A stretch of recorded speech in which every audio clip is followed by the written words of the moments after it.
People in class, just want to check that now you could see your grade, reflexive journal. I just heard that you have to go on to a different place, not the usual place. Is that right?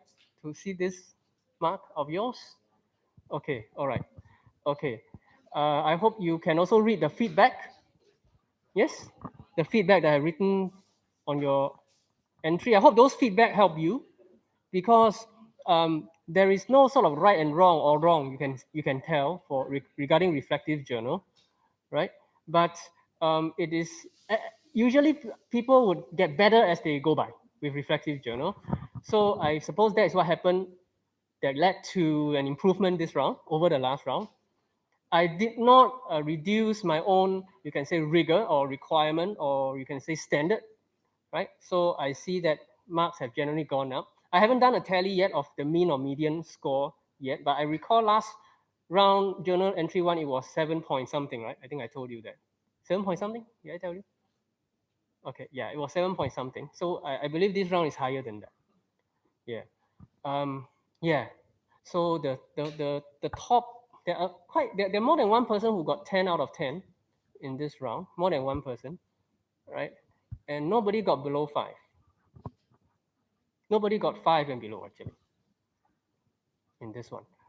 All right. So just want to ask if there's any sort of quick questions on the reflective journal. Checking, yes, checking the chat on YouTube Live. Yes, I could be heard. That is nice. Okay, right. Okay, so in reflective journal 3, I believe you would not require so much guidance. But by then, I believe the general standard of writing a journal entry would have increased. Okay, so to be fair to you, I would not sort of, I would not raise my standard. That is to be fair, right? I do hope that you continue to reflect. And then by the time you hand up your project, your written, individual written report of the project, I believe your reflection on the specifics, on the processes of the project would be of good substance and form. Okay.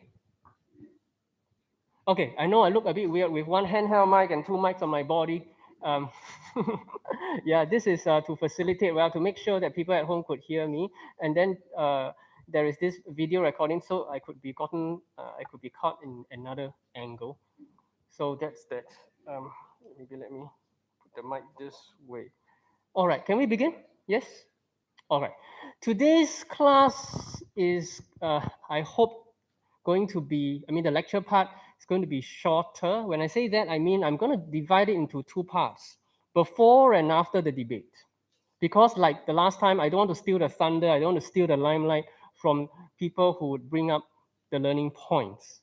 I believe content such as the benefits or the demerits, the strengths and the weaknesses of using various forms of Gerontechnology, online technologies, and so on, right, would be points that I suppose that might be made later for the purposes of the motion, either proposing that motion or opposing that motion. So I would reserve that kind of bit to after the debate. Yeah? All right. Let's go ahead to start this. All right. So the outline really is this. What is Gerontechnology? Technology use and age. What are the theories of technology adoption? Older adult game use and preferences. Older adult social network sites use and preferences. I will reserve after the debate barriers to technology adoption. And finally, just show you some advanced topics which, if you are interested, you could pursue on your own, perhaps after this class, or find a chance to take a higher level class. Possibly not in NTU psychology, because this is probably the only Geropsychology class at the moment. All right. Okay, what is Gerontechnology? Two definitions given, right? The first one, that it is an interdisciplinary field of science that combines gerontology and technology, designing and using technology to improve physical, mental, social, economic, and cultural environment for aged and aging individuals. Quite a mouthful there. Quite a mouthful there. This is taken from our reading, and I broken it down into 5 parts. The International Society in 2018 gave a slightly more intuitive, in my opinion, understanding or definition: the connection between technology and environment for independent living and social participation, and is developed for the importance of good health, comfort, and safety in old age. Now, I'd like you to think about which of these 2 definitions appeal to you, right? They are kind of different, though there are similarities, okay? And I'd like you to also think about whether or not these 2 definitions are applicable locally here in Singapore. Right? Granted, given that the 2 sources here are from, you can say, westernized societies, right? And you could reflect on some of these in your 3rd entry. Okay, now the goal of Gerontechnology, right, stated in our reading are these 3: delay age-associated changes in functioning. These changes really are what we call depreciation or depletiveness, right? That means adverse changes. Number 2, prevent common functional declines. And number 3, compensate physical disabilities for the aging population. Right. These are the 3 stated goals. It is nobody's monopoly on what a goal of a technology should be. If you buy that argument, then you are entitled to form your own evaluation or judgment on whether you agree or disagree, to what extent you agree or disagree with these 3 goals. This thought or this particular belief or belief system would form, I believe, the background to our debate today, right? The motion to our debate today, which touches on the aim or ultimate aim of Gerontechnology. How do we apply Gerontechnology? 5 known domains: health, self-esteem, housing and everyday functioning, communication, transportation and mobility, work, and leisure. So what that says is older people use various technology for those 5 purposes in general. Those are the main ones, you could say. Of course, you can possibly think of other purposes that may or may not fall into those 5. Can anybody, off the top of your mind right now, think of any that kind of doesn't really fall into those 5? The use of the application of technology by older people. Anybody? Perhaps we could all learn from you. Because if not, then those 5 are textbook answers, essentially. Anybody? Let's see if anybody at home could answer that. Yeah, so far no. Anybody? Could you think of any use of technology by older people, your own grandfather, grandmother, right, at home, or father or mother, that kind of fall outside of these 5?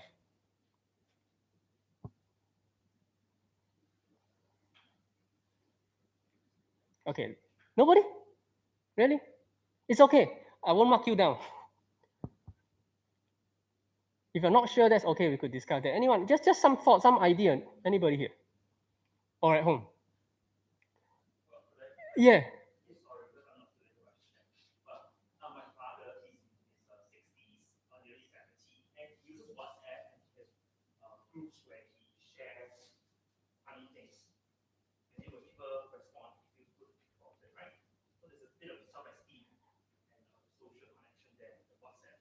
WhatsApp for self-esteem.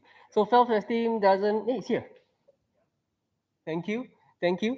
How about outside of these 5? Thank you for that. That's Stephen, by the way. Outside of these 5 domains, could anybody, either here or at home, think of anything that might fall outside of these?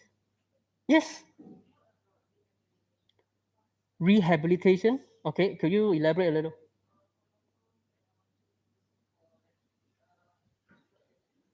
Stroke rehabilitation. Sure.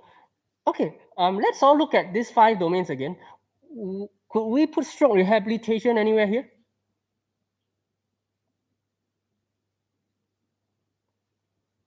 Could you put, sorry? Health. Right. Sure. I was thinking health too. Is there some aspect of rehabilitation, whether stroke or otherwise, whether physical or otherwise, that may or may not be part of these 5 domains? Anybody, including those at home? Oh, I see now. Loneliness, and somebody writes sports. I like the idea on sports. Thank you for the contribution from home. Sports. Yeah. Some might say sports is leisure. Some might say that. But I suppose you could also say competitive sports. Veteran category, Ironman, marathon. Yes? You know what is veteran category? You don't know that? Okay. Okay. No, nice. Okay. Right. We're essentially people who have gone through it more than once in their younger days, and then, or they're of a certain age and above. Right. And they get a trophy if they win, say, top 10 or top 3 or something. Yeah, possibly. Loneliness, yes, possibly under health and self-esteem, but maybe not. Maybe you want to add psychosocial well-being under here. It may or may not be under health and self-esteem, or it could be a separate category. Right? Okay, so these are textbook answers. Research hasn't conclusively tell us that these are the only 5. And because of the rapid development of technology, not less so Gerontechnology, yet it is not unforeseeable that applications could go beyond, well beyond these 5 domains. Okay, now what forms? I think mobile devices, you don't need me to introduce that. Apps and computer, laptops, right? Now Trace Together is also a Gerontechnology if it's used by seniors, older people, right? Robotics, right? Robots that talk to, respond to, carry an older person, move an older person from lying to sitting position, from up the flight of stairs to up or down a flight of stairs, from sitting to standing position. Yep. So 3 types of applications under robotics. We move on. Okay, dementia technology. Let's have a quick look at this. Oops. Okay, the sound isn't coming out. Okay, I'll play this. I'll play this. Hang on a minute. The sound should be here.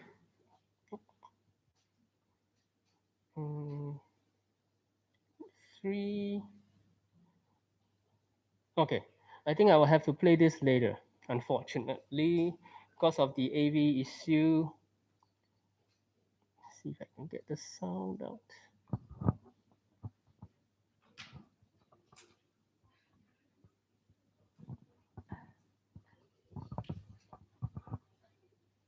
Let's see if this works.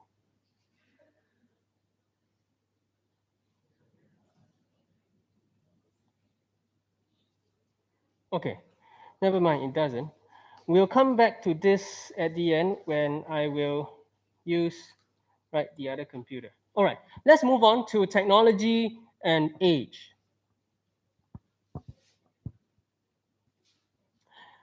Due to the pandemic in Singapore, there is a rapid rise in the use of telehealth. Physician consultation over the television, essentially. Okay, this chart here shows geriatric and general medicine consultations. Geriatric meaning older people seeing a physician. General medicine, essentially anybody seeing a physician. Look at you have the slides in front of you, I mean soft copy.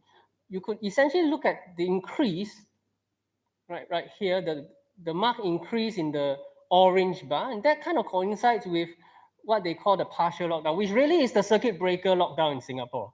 I mean, it's not considered a full lockdown, so it's called partial lockdown. Many of us may think it's a full lockdown. Well, it's a different story what constitutes partial and what constitutes full. But anyway, you could see that after this dotted vertical line, then there is a sharp increase, but the increase is more for the geriatrics. When it starts to decrease, you can see that it kind of rests to a certain level that is kind of similar between general medicine and geriatrics, right? So you could really see that older people, right, just from the charts here, right, due to the nature of the COVID-19 illness, the risk that it carries, disproportionate risk that it carries for older people compared to younger people, right, has brought about disproportionate increase in the use of telehealth, right?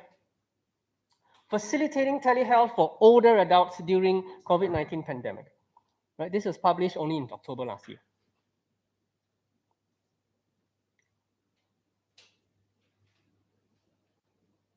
Smartphone dependency. All right. 2013 to 2019. We have about 7 years worth of data from the US, that is. Okay, and you could see that this one says percentage of US adults who do not use broadband at home but use mobile smartphones by age. So the blue line 18 to 29, we are really interested in the purple, light purple 50 to 64 and the 65 plus. So you could see really that the blue line and the kind of other line this increased over time, but after 2018, you can say smartphone use or dependency has dropped. However, the people who are interested in the 65 plus resisted no. Thank you. Right. Hi, sorry. Are you our AV help? That's right. We are having a class right now. There's no issue. Yes, we have an AV issue here. No, we are live stream right now, so everybody is looking at you and in front. So I don't think we could. Sorry, I don't think we could handle this right now. Thank you for coming.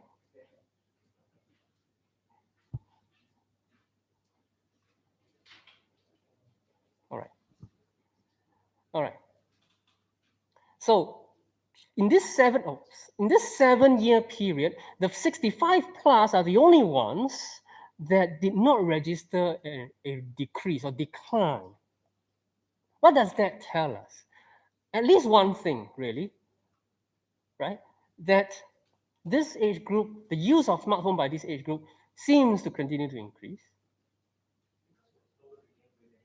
Perhaps, perhaps, yeah. Whereas the younger group, younger adults, 18 to 29, 30 to 49, perhaps start to use other forms of technology. So now the question I ask is, would the Singapore curve look like that? Do you think? I see some shaking of heads, right? Is there anybody here who think perhaps the Singapore curve might look like that? That means the younger people in Singapore might, well, starting to realize what screenagers is, for example, among the teenagers, and starting to, for the older people, 65 plus, realize that, well, I need to use more to connect with family elsewhere. Is it possible that the Singapore curve might look like that? Okay, point for ponder. This chart by IDA, published in 2015, shows computer use rates by older adults in Singapore. And the data here tells us quite clearly that there is an increase in the last 3 years. Now, this last 3 years really refers to 2012 to 2014. It was published in 2015, by the way. Okay, data, any data that is published is usually out of date. Usually, well, the most recent you can get is sort of a 1 year ago kind of data. So, right, the latest information slash data we have is from this one regarding technology use in Singapore, and this one is by age. So, I'd like you to take a look at this red box there. We're interested in this age group, right? 50 plus, 59, 60 years and above. And you can really see the blue become, right, led to, the blue is kind of lower, and then red higher, and then the green is even higher. So over just a 3-year period, increase in use. Same thing for 60-year-old. Yes? Now contrast this with the other age groups. You don't see that big change, right? Or big increase, right? So we could say now that older people seem to be increasing in the use, not just superficially, but substantially, the use of computer. Now, the same could be said about internet use by older people. Take a look at the box in red here. 51 to 75, that's about almost a 25 percentage point increase, or a quarter right, of the lot increase. How about the 60 years old and above? 16 to 31, that's about double, seems. Yes? In a 3-year period. Right? So this is why IDA, well, is justified to say there is a increase, significant increase in the last 3 years, 2012 to 2014, right, in Singapore. Now, what is this? Significant growth in older adults using smartphone for internet access since 2012. The red box over here, right, we're interested in the orange, which is 50 to 59 years, and the blue, light blue, 60 years and above.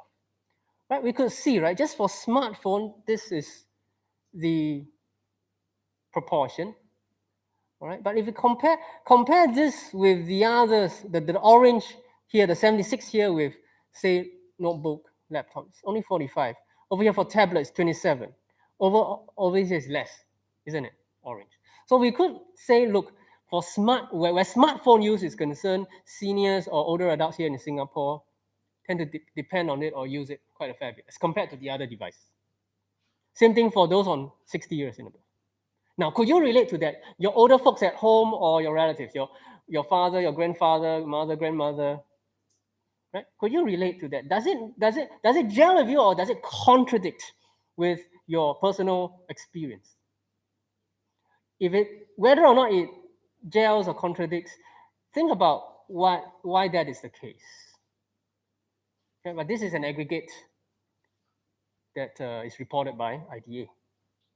So in 2014, more than 3/4 and 1/3 of senior citizens aged 50, 59, and 60 years and above, respectively, used a smartphone in the past 3 months. Increases of 30 and 19 percentage points for those two age groups. Okay, I can't show this once again due to the error. I'm sorry. I will show this later. Now, this is US data by Pew Institute or Pew Center. PEW, that's Pew, right? Pew Research Center. Pew Research Center essentially does a lot of communications and information research, media, mainstream media, social media, new media, right? Essentially in the US. So they found, right, American older adults, right, adopting smartphone use, this number has quadrupled, increased by 4 times. Almost 4 times in the last 5 years. Why is the last 5 years?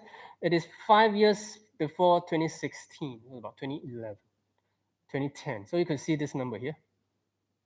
The dark blue line, 65 plus. The light blue line, all adults. Okay, so you could see the dark blue line, right? The increase is quite marked. The light blue line also shows increase, but perhaps not as marked as the dark blue one. So that's smart use. So we could see that kind of US data and Singapore data seems to tell a similar story, yes? It's not just our older people here in Singapore are so technologically savvy or dependent. Same thing in westernized societies. Tech use is especially limited among those aged 75 and above. This is perhaps the only piece of information we know about this particular age group. We don't have data on this age group 75 plus, right, in Singapore on technology use. So you could see that it is limited. So if we just focus on 65 plus, we kind of collapse all these, right? We collapse all these, right? So one argument is, look, 65 and above is really not a homogeneous group of older adults. And you have learned, right, over the various lectures in the earlier part of this semester, right, that we have the young old and the middle old and the old old. I have said this, I think, umpteen times. And even within the young old and middle old and old old, right, there are differences. Right? So you could really see here in this case, 75 plus is really not quite the same as the others, right? Now, seniors are less confident when using electronic devices. This is a finding by the Pew Research Center, right? Let's see. Percentage of US internet users who say they feel very or somewhat or only a little or not at all confident when using computers, smartphone, and other electronics to do the things they need to do online by age. Right, so you could see the 65 plus. Once again, I collect everyone under 65 plus. 26% says I'm very confident. 39% says somewhat confident. 11% says not at all confident. Right? Compare this 26% with the young adults, 18 plus, 74% says I'm very confident. Right? There's a difference there. And most seniors say they need help using new electronic devices in the US. Right? You could see here 65 plus, very well. When I get a new electronic device, I usually need someone else to set it up or show me how to use it. This statement describes me either very well or somewhat well, or what is that? Yeah, either one. So for the 65 plus, 48% says describes me very well. So I need somebody to help me. Who actually helps these people? Now we have Singapore data on this. Family members, really, 53%. Right? This is data in Singapore. Of the older people in Singapore actually get help from their family members. That means you and I, right? Right? And other people who stay in the same household, likely same household, or if not same household, at least the same family. Right? We have some role here to play, at least for a good half of us, right? In helping, in educating, in perhaps training, assisting the older people at home. Just last year, towards the end of the circuit breaker lockdown, the government in Singapore, says more help for seniors and hawkers to adopt digital technology will be provided, and they have made good. The government has made good the promise. This year, we see the implementation of several of these measures. Question for us to think about is: do these seniors actually need the help the way they are provided? I have a video to show this, but once again, it cannot be shown because no sound. We're going to move on and right. All right, we're going to go into the theories. I hope the people at home are doing okay. Let me know if you are lost at home. Rogers' diffusion of innovation essentially tells us two main things. The first one is that there are kind of 1, 2, 3, 4, 5 groups of people, from the innovators to the laggards. These 5 groups essentially ask themselves these corresponding questions before they decide to use or not use a technology. For instance, the laggards, people who tend to fall behind, say to themselves, I will join only when I have to. So I will use smartphone only if I have to. I will use social media only if I have to. Right? I will use Instagram only if I have to. And what does it mean to have to? That varies subjectively. Right? Now, this other part of the model by Rogers, right, says there are 5 processes: knowledge, persuasion, decision, implementation, and confirmation. Knowledge is often provided by family and friends, and also provided by the mass media.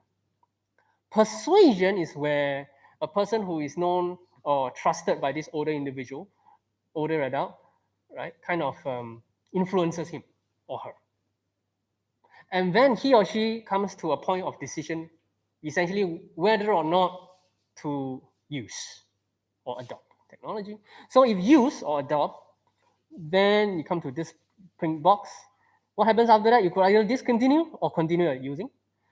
If I don't use or reject adoption, then I could, well, continue to reject or later on use. And then in stage 4, right, in stage 4 is implementation. That is essentially implement the decision. So if I decide to use, I'll use it. If I decide not to use, I will just not use it. I have nothing to do with it, right? And then in stage 5, that is when the person feels more confident on his or her decision that was taken earlier. So this essentially is the decision process proposed by Rogers. It's called the Rogers Innovation Decision Process. So in sum, Rogers highlights that the decision to adopt a technological innovation is a complex one.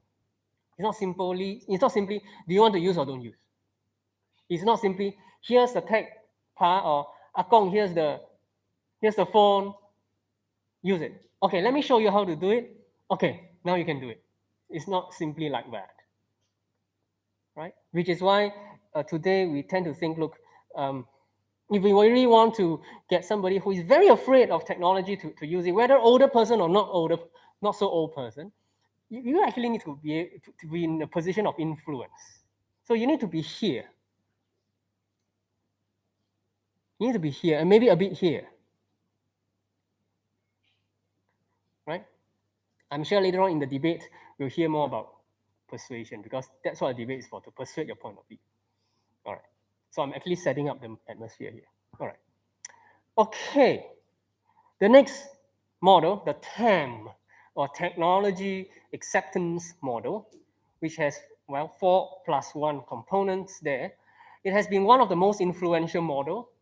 You could see in the next slide after this that because of this model, there are kind of 3 other models that kind of develop after this, right? Essentially, it focuses on perceived ease of use and perceived usefulness. So here, this box here and that box there.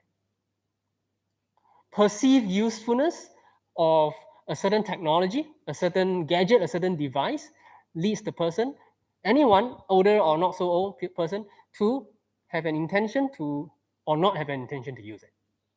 You can kind of say, look, subsume the previous model, Rogers model, into here. You kind of can, in a way. I know some of you might be thinking that, so you have theory here, theory there. How about this theory, put then you have a big theory. I know some of you tend to think like that and write in the journal, which is okay, right? But not everything can be integrated all the time. Just a comment. So then there are others who perceive a technology is easy to use, right? Now, the interesting thing is this: a perception of ease of use actually influences perceived usefulness, but not the other way around. That's what is found in research. So if I believe that, say, the smartphone is easy to operate, not only do I have a greater intention to use the smartphone, I also start to believe that this smartphone is useful or more useful. But the other way around doesn't make sense. At least it's not shown or proven by research. If I see that this smartphone can do 10 things, well, very useful, yes, very good. But when but that has nothing to do with my my perception of, or my understanding of whether it's easy to use. Even if you can do 100 things, can make my life so much easier. You can help me cure my dementia. Wow, excellent. I may not, chances are I may not perceive ease of use to increase or decrease. So this direction is a one-directional arrow, not bi-directional arrow. Okay? All right, move on. So after the TAM, or Technology Acceptance Model, we have the TAM2 that essentially expands on the TAM. More things there, right? Under influences or determinants of perceived usefulness, you have so many other things here, right? Subjective norms, image, job relevance, output quality, results, and so on. And thereafter, researchers proposed the next one called the UTOT, or Unified Theory of Acceptance and Use of Technology. And you could see that effort expectancy here might kind of be similar to perceived ease of use, this one. Yes? Expectation and the effort that one is required to put in. And you can see social influence here might kind of perhaps correspond to subjective norms, partially. And thereafter, researchers came up with another theory called the TPB, the theory of planned behavior. Right? The TPB essentially says there is a behavioral intention that leads to actual behavior. But prior to the behavioral intention, norms, attitudes, and perceived control or perceived behavioral control, right, are important determinants. That's the TPB for us. Right? I like you to see and perceive for yourself, where are the similarities and differences in each of these, in these four models or theories of technology use. That's one level of reflection you could do. Right? Essentially, you could already see one clear one. The behavioral intention to use kind of is repeated. Then this behavioral intention leading to actual use. So it is really, I think research has kind of told us many times over that it comes with using technology comes first with an intention, not an action. It's an intention and then action. It's not the other way around, action, intention. Now, this is quite different from our, if you recall your cognitive psychology or HP 1000, right? Where there are different, what do you call it? There are different theories of cognition that says behavior first, right? Then you have a thought later. Remember Schechter?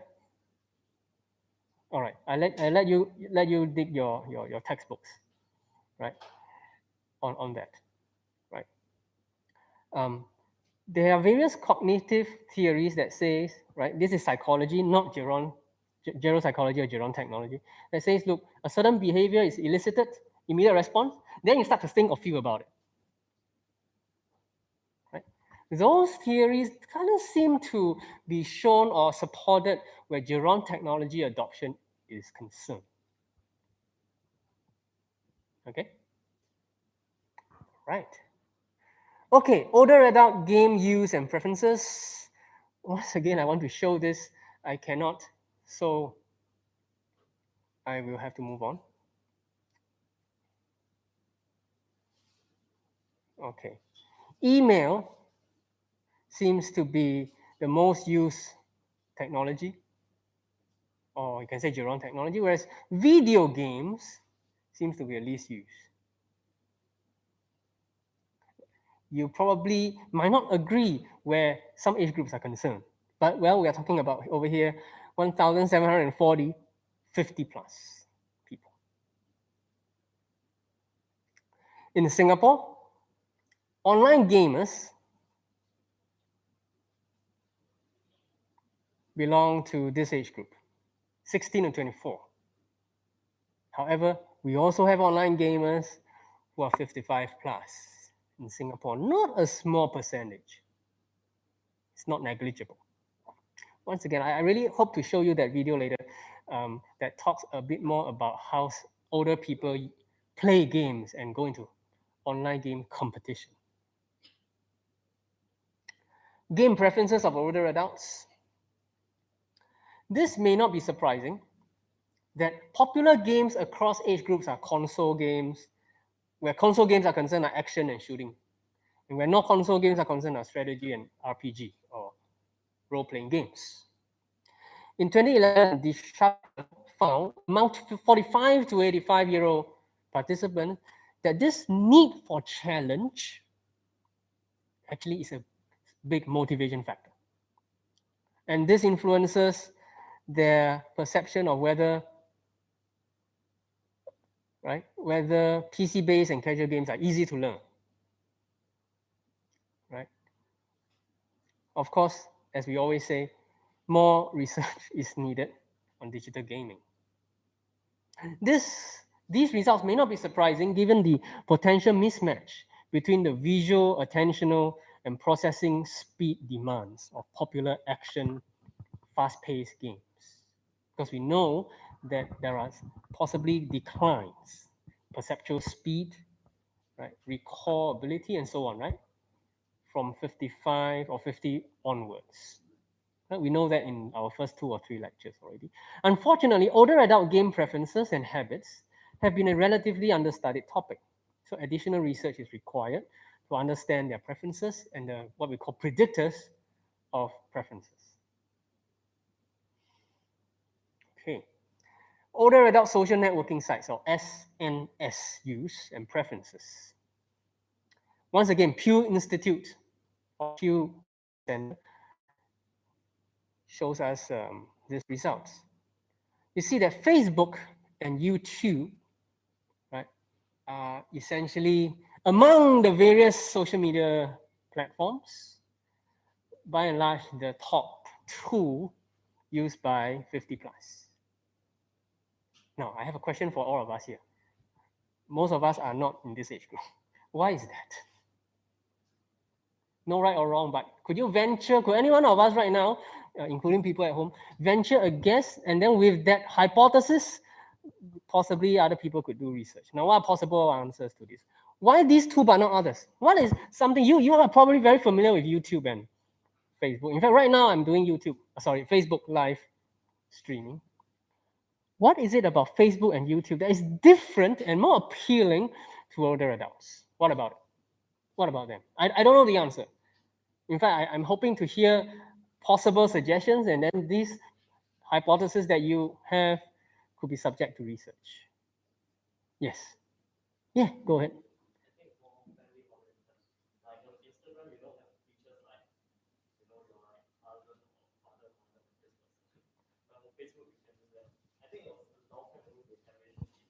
Facebook have family features where so and so is related as brother, sister, wife, and so on, right? And seniors tend to prioritize or put a premium on social relationships and family in particular. Thank you. Possibly that seems valid. Thank you. Facebook and okay, but how about YouTube then? So Facebook has that. Yeah, live streaming. Oh yeah, okay. On both, yeah.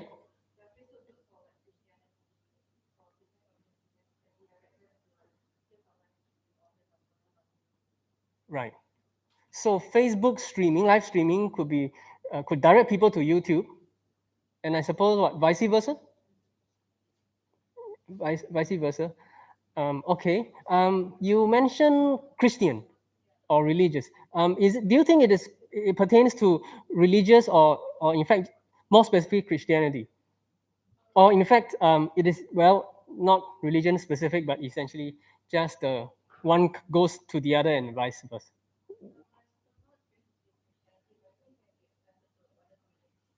Okay, possibly expanded. Okay.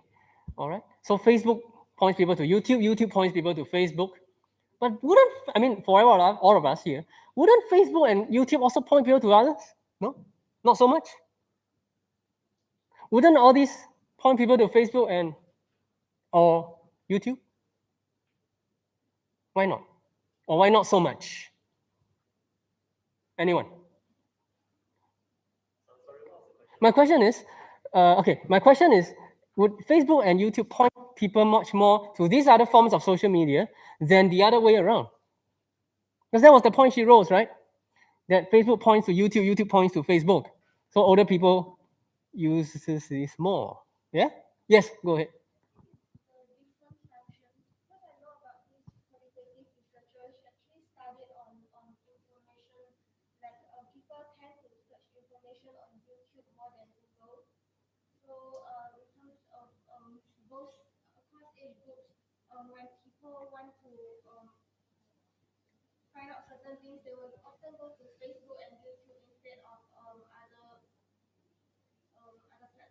Search, right? You use the word search. Thank you. I tend to agree, and I'm actually quite curious. I hope that somebody will do a research around this. We know that Google started off as a search engine first, but thereafter Facebook and YouTube have become search engines on their own right. People go into search for all kinds of news and just anything, right? It's no longer Google dominating or manipulating the search market, so to speak. And seniors, and in fact, seniors and juniors might rely on this because multifaceted or multifunctional. Sorry, these two.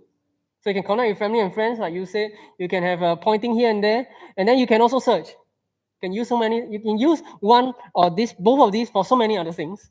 So many features or functionalities, much more than each of these. Possibly. Yep.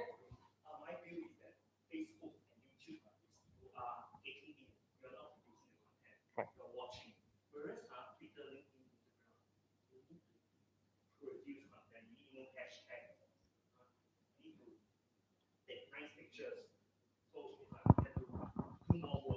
Right. Thank you. Seniors tend not to be creators or creators, which seem to be promoted by the idea promoted by each of these. You know what creator is on social media? right? Doing Facebook Live, I'm actually creating a video, right? After this is there forever until I delete it, right? That's creating, right? For Facebook and YouTube, you can kind of be information receivers or recipients. I won't say that is more passive, but that's somewhat more passive than creating, but you still require active engagement to find out information. Yeah, possibly. Thank you. All right, we move on. Let's see if anyone online says something. Phoebe says ease of use. Facebook and YouTube make posting/watching less complicated compared to other sites. Yeah, thank you for that comment. Facebook and YouTube make posting and watching less complicated. So Instagram, LinkedIn, Twitter appears to be more complicated. Hmm, interesting. Interesting. I'm just thinking Twitter because Twitter re, um, restricts us to a certain number of characters. Yes. So I'm thinking it's perhaps not the number of characters that is complicated, but things like retweet and share and things like that. Possibly. Okay. SNS use. I'd like you to focus on this term here called digital divide. Right? It is already a known term in many circles in technology, in gerontechnology, in digital participation, right? That there is a gap, this divide, or otherwise known as gap, or a, yeah, what do you call it? A chasm, right? Between those who adopt and those who do not adopt digital media, all right?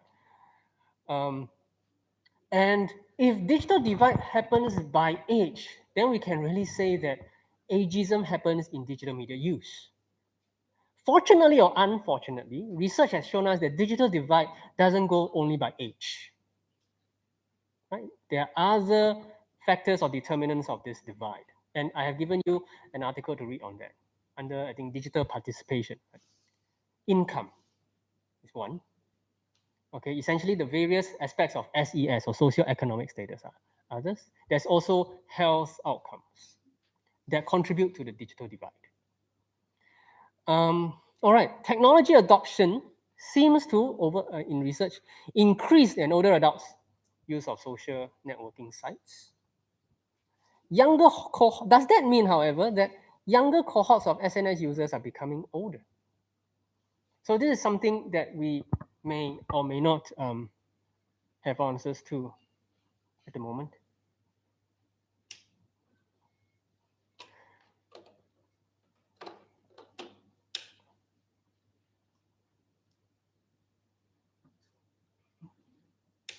Sorry, just a minute. All right, thank you. All right. So this is for us to reflect about.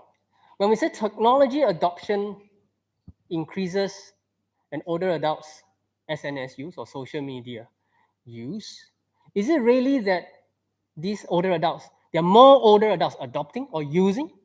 Or is it the alternative explanation or hypothesis here that the younger people, you and I, are becoming older, and because we picked up or adopted technology in the earlier years, now that we are older or becoming older, right, we are influencing the phenomenon of the older age groups. Something for us to think about. Motivation for use. Research has found that older adults tend to be motivated by a desire to keep in touch with family, whereas younger people tend to be motivated by a desire to interact with friends. That is quite known already. Okay, finally, just want to expose us to some possible topics. In fact, each of the subsequent lectures, you would see several advanced topics. Why are these advanced topics there?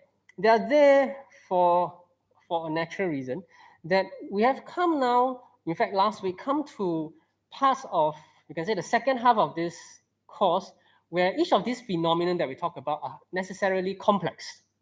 Gerontechnology is complex. It's not just one thing. Informal caregiving is complex. When we talk about sleep, mood disorders, anxieties, those are complex. Contributing factors are plenty: biological, psychological, social. Under psychological, you have right? You have affective, right? You have behavioral, and so on, the various perspectives. These are more complex. So unlike the topic on, say, sex hormones and cognitive, what is that, and cognition, or the other topic on, say, Alzheimer's disease, where we essentially focuses on biological aspects of aging, biological aspects of age, for instance. Each of these more advanced topics could take a theory from here and the theory from there and put them together. Could take a phenomenon from here and a theory from there and put them together. So you could now start to imagine or start to appreciate that, right? We really are just in this course, at least in this second half of the semester, really scratching the surface of the available knowledge out there in each of these topics, really. Right? That also tells us that nobody, no one expert could really could really monopolize or be somebody who knows everything on that topic. It's just quite naturally challenging, right? So these various fields that we will uh, encounter in starting from last week's class on informal caregiving onwards towards the end of the semester, you would see multidisciplinary action. You will see research findings, right, from various disciplines or sub-disciplines. So, right, okay, I don't have to read them to you. You can see. Yep. I think that's about it. That's about it. I would very much like to show you the videos, but I think I would have to do that after the debate. All right. People at home, let's see if there's any questions. We have 7 people watching now, which is great. The highest number so far watching the live in my across my previous live streaming. I'd like to take a vote first before we start the debate, before we go for a break, and then we start the debate at this point. Now, could somebody refresh all of us again what the motion is? I'm sure the organizing people, what are the organizers? What is the motion? Just read it out. Where the organizers, yeah.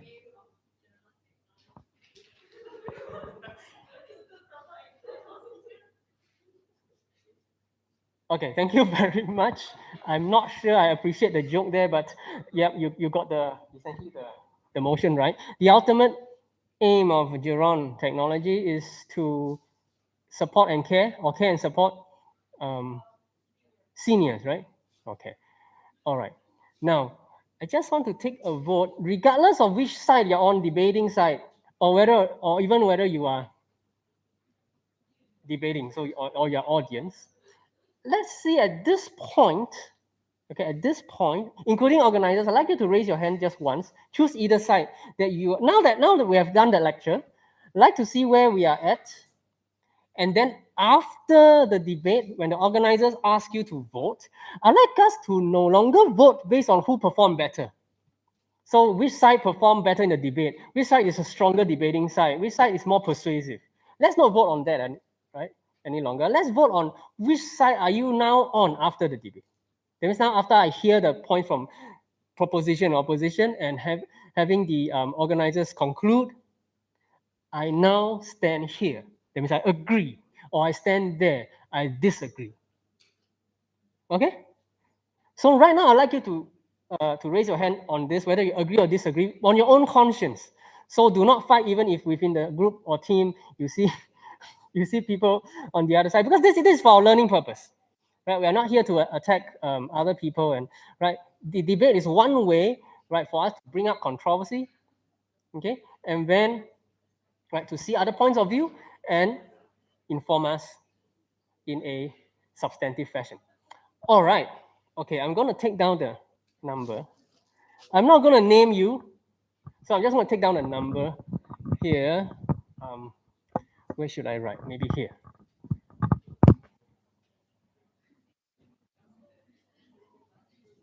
Okay. I beg your pardon, not propose. It should be agree or disagree. Beg your pardon.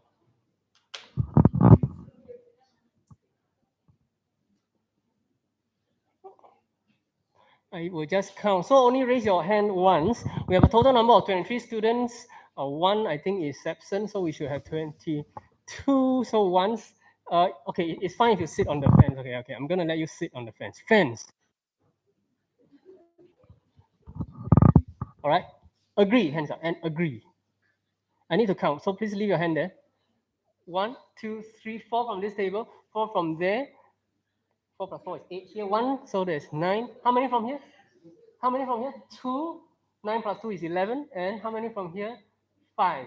11 plus five is 16. Agree. Let's have a show of hand on disagree. Two from this table, thank you. That table, no. That table, no. This table, no. This table, no. Two. On the fence. On the fence. Three from this table, thank you. None from here, thank you. Do those numbers add up? 16, 8, 21. Okay, we have two people absent. That's fine. Okay. All right. Let's take a maybe 5 to 7 minute break. When we are back, the organizers will take over. Meanwhile, could organizers come to me just very briefly? Okay, I'll come to you. All right. Thank you. We'll take a 5 to 7 minute break. For those of us who are at home, I want to apologize that the sound in the debate is likely to be poor due to limitations on audio equipment in this room that isn't designed for live stream.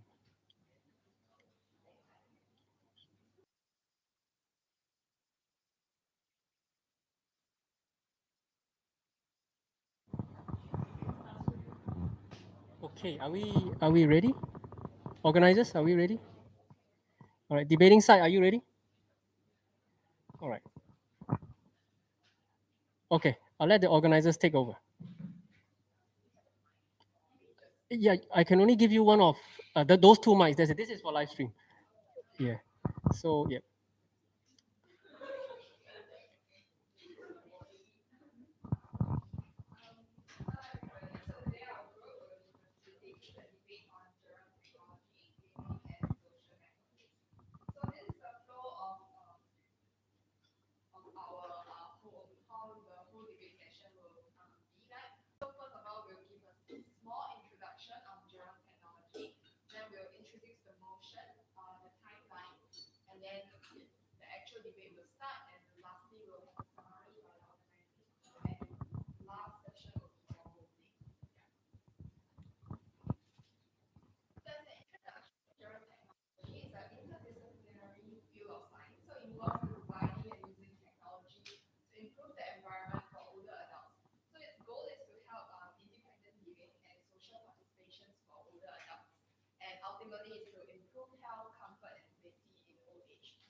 physical, mental, economic, and cultural environment for aged and aging individuals.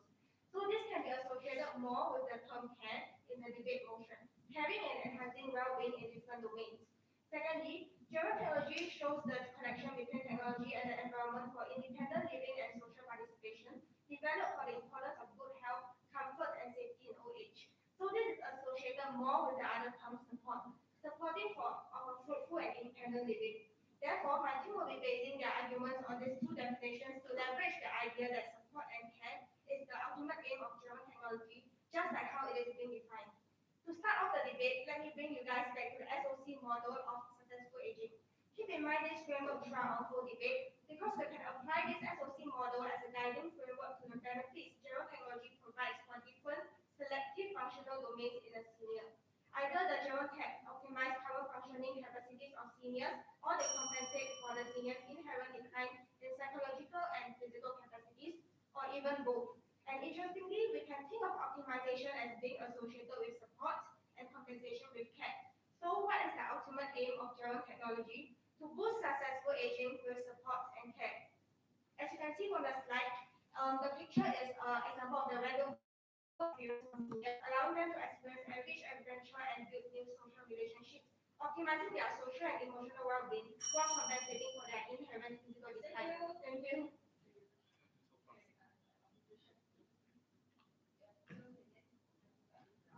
It is without a doubt that one of the primary goals of Gerontechnology, which refers to technology designed specifically for seniors, is to support and care for them. But to say that that is the ultimate aim of Gerontechnology requires further inspection of the current landscape. So let's take off our rose-colored glasses as there may be more than one eye. Today, my team would like to present our findings that surprisingly runs contrary to the notion that the ultimate aim of Gerontech is to support and care for seniors. To start off, it should not be neglected that existing literature has framed Gerontech as potential solutions to aging-related health, social, and family burdens. A recent paper in the Gerontologist reported that Gerontech responds to the following trends that included the unprecedented growth of the aging population, rising and unsustainable cost of caring for the elderly, as well as an increasing interest of business industries in addressing healthcare needs with technology. This demonstrates that the aim of supporting and caring for seniors may actually come secondary and it may simply serve as a means to fulfill the larger goal of resolving and preventing further societal repercussions that come with the growing aging population. Indeed, it has been found that Gerontech ultimately reduces spiraling healthcare costs as well as alleviate caregiver burden. In support of the latter, technologies such as tracking devices, particularly in dementia care, may even be intended to reflect the needs of the caregivers more so than the needs of the care recipients. This is further evidence in how Gerontech may help caregivers by enabling them to read live updates about seniors' conditions. In doing so, this erodes opportunities for person-centered interactions, which is found to be a great need among seniors. As such, this calls into question whether Gerontech ultimately aims to support and care for seniors. Moving forward, my team will be highlighting several issues that force us to scrutinize this motion, and this includes the lack of design considerations, violation of seniors' rights, and limited accessibility. With this gets in mind, one cannot simply accept that the ultimate aim of Gerontechnology is to support and care for seniors. Okay.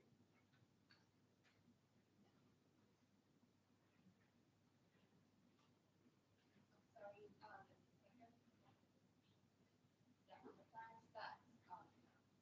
Okay, addressing opposition's points on the support and care for seniors being the secondary goal instead of the main goal. Regarding that, we would like to emphasize on the word ultimate that is in the debate motion. So ultimate refers to the end goal. You mentioned that the main goal should instead be to fulfill the societal goal of the larger aging population. However, we feel that ultimately we have to ask ourselves why did the field of technology even emerge in the first place? So it is to fulfill, to support and care for the seniors. Now moving on to my point for proposition, with rapid advances in technology, one aspect of technology that assists in caring for seniors is smart homes, specifically smart sensor technology. This technology is currently being implemented in Singapore under a project called Shine Seniors, specifically for seniors who are living alone. So this project aims to use technology to provide community care for seniors who are living alone. What this project is that motion sensors are placed around the senior's house, monitoring the seniors in a non-intrusive manner. And when an abnormal behavior or emergency such as a fall is detected, alerts are sent to Care Line, which is a personal care telephone service by Chinese General Hospital. So Care Line would then provide the necessary support for the seniors, like calling for nearby community services, their family or an ambulance if necessary. Hence, smart home technology is an important aspect of gerontechnology that can provide aid to seniors by keeping an eye out for their health and safety and helping them when they need it. So this brings us back to the main point that the main goal of such technology is to support and care for seniors. Thank you.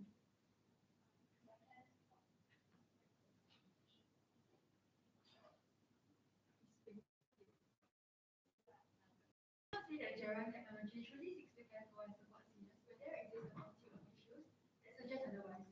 So as mentioned, Gerotech can be beneficial in alleviating caregiver burden at the expense of the senior's basic rights. So for example, with the advent of monitoring technology, caregivers may not need to constantly check up on their seniors. So while this is beneficial to caregivers, it results in a great compromise on the privacy of the seniors. So it is found that seniors are concerned about people being able to watch them in their own house and consider that it is an infringement to their privacy, which is a basic human right. Other than intruding on their privacy, caregivers also greatly benefit from being able to use technology to track seniors at the expense of their autonomy. This is especially so for seniors who are facing cognitive declines, resulting in greater worries for their safety among caregivers. Therefore, it is found that Gerotech benefits caregivers more, as the information gives them a peace of mind. On the other hand, the seniors themselves are found to be a lot less keen to share all their information with their caregivers through this automatic data transfer. Additionally, a qualitative study found that the seniors themselves may not be as keen to use technology as they may face a steep learning curve. This deters them from approaching technology and thereby incorporating less of it into their daily lives. Ultimately, seniors are forced to adapt to new assistive technology to benefit their caregivers despite the potential or intrusive effects on their living. On their living and the anxiety that they might face due to having to incorporate all these into their lives. Yet, despite all these negative effects on the seniors, caregivers may be prepared to enforce the use of Gerotech on seniors against their wishes. This is further supported by a study done on caring for dementia patients, which found that relatives of seniors would actually force seniors to adopt Gerontech, even going as far as to implant a microchip under their skin. Therefore, this goes to show that Gerontech ultimately benefits caregivers mostly at the expense of the senior's privacy and autonomy. As such, one cannot claim that the ultimate aim of Gerotech is to support and care for seniors, where there exists this violation of seniors' rights. Thank you, proposition. So firstly, regarding your point, right? You mentioned that it was intrusive, but the one that Afana mentioned was like non-intrusive. Furthermore, in the motion of the debate, it was said that it was an ultimate aim. So the fact that you mentioned all this was the limitations of technology, but it doesn't change the fact that the ultimate aim is still caring and support. It's like, for example, like as a student, I aim to have good grades, but despite limitations like having a lot of CCA and commitments, it doesn't change my aim of wanting to do well in school as a aim.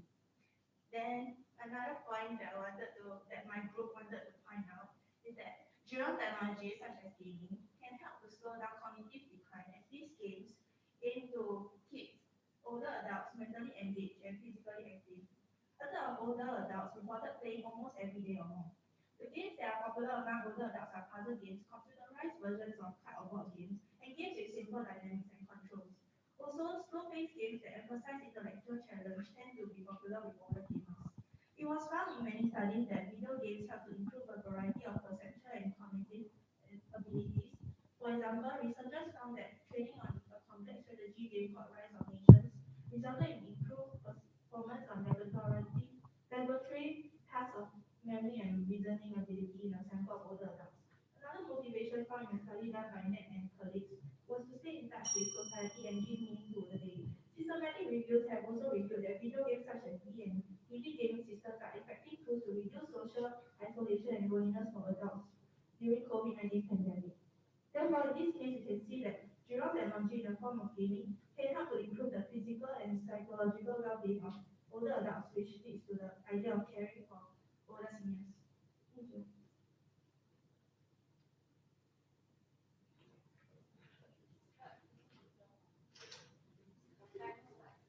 The use of gerontechnology by seniors puts overt emphasis on their disability or illness. Most assistive technology focuses on risk management and disease symptoms as well as care seniors' weaknesses. While this sounds It is crucial to know that caregivers' understanding of care recipients can become biased when care recipients are seen through the lenses of monitoring technology. Caregivers tend to focus primarily on care recipients' illnesses rather than what characterizes them as people and fully understanding their subjective needs, their fine experiences, and personal needs. Additionally, seniors react with strong negative emotions to monitoring devices as they feel that they were constantly reminded about their illness or that they were not a good patient. With the focus taken away from providing person-centered care, it can then be argued that seniors are not truly supported by gerontechnology. Furthermore, as more businesses venture into the market of gerontechnology, existing literature shows that the research and development process is often not carried out with the empathy of the final users in mind. This is evident in poor design of some gerontechnology, which fails to take into consideration the physical and cognitive limitations of seniors. Systems used for contactless monitoring, for instance, usually have small buttons, which pose difficulty for older adults using them. Being dependent on these systems for care, older adults have reported feeling concerned over mishandling the devices, such as triggering false alarms when they did not intend to do so. They were also afraid that something could go wrong in the systems, which may result in them being unable to get the help they need in time. So, ironically, the use of gerontechnology can heighten anxiety in older adults as they deplete their cognitive capacity, with some saying that it is emotionally draining to be using technology every day. Evidently, some developers are not effectively surveying users' opinions when designing their products, resulting in devices that are not created with the careful consideration of the target population in mind. The continual worry over the stable functioning and usability of the devices, which are supposed to offer seniors a peace of mind, therefore goes against the aim of truly caring for and supporting seniors. Instead, this suggests that businesses may be capitalizing seniors to earn a quick buck.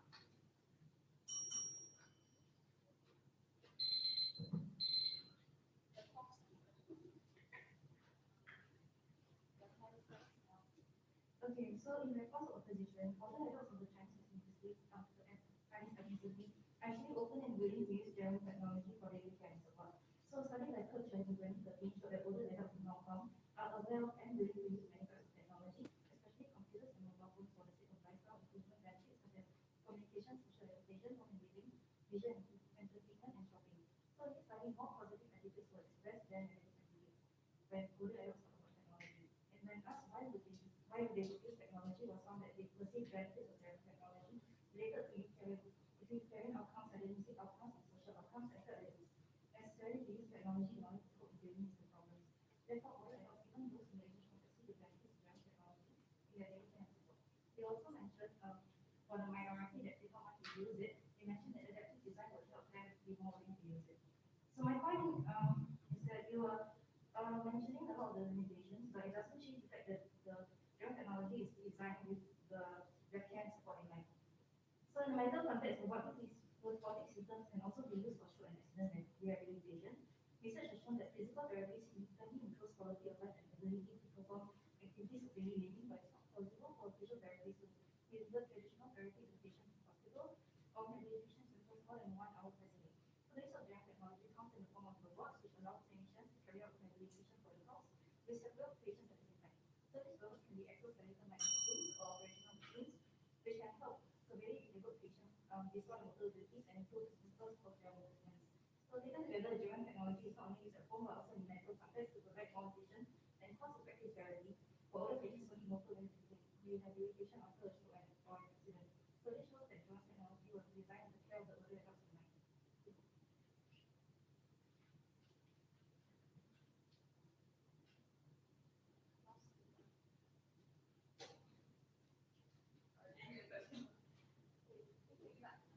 This represents a growing attractive market opportunity for many companies. Building on what Shing has mentioned earlier, some forms of gerontechnology have poor designs due to lack of user-centered consideration. With reduced information processing capabilities, it is reported that seniors tend to be easily persuaded and a higher risk of being deceived, and less aware of unfair business practices. Unethical salespersons would leverage on their vulnerability to engage with potential elderly, rendering them susceptible to financial exploitation. As such, these may still purchase and invest in some forms of direct tech, despite their poor quality. Therefore, it is questionable to say that the ultimate aim of direct technology is to support and care for seniors, and businesses in the market may be more profit and purpose driven. Finally, direct technology is not set up to provide care support for all seniors. Instead, it only appears to benefit those who are able to afford it, or those who have the resources to continually and well to use of care. For many seniors, expenditure is a major concern when considering care, as it is often costly to purchase and sometimes generates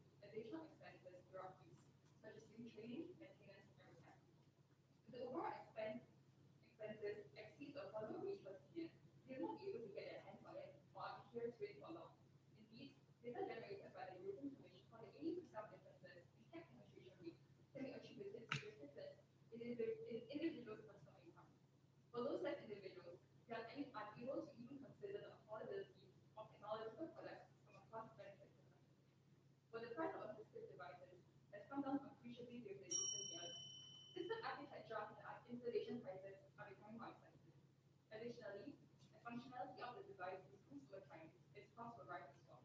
As such, Gerontechnology is not safe and readily accessible to all seniors, and one may doubt if its ultimate aim is to truly support and care for seniors. Thank you. Now we move on to the audience participation. So it's open the audience, whoever who has questions for the both of the teams. You want to start now?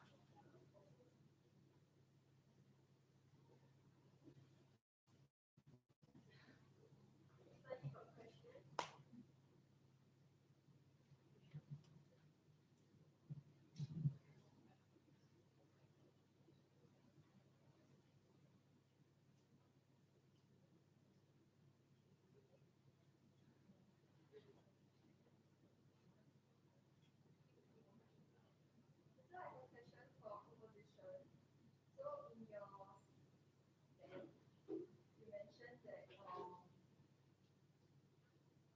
the ultimate aim of German technology is to mitigate the societal repercussions of the growing aging population.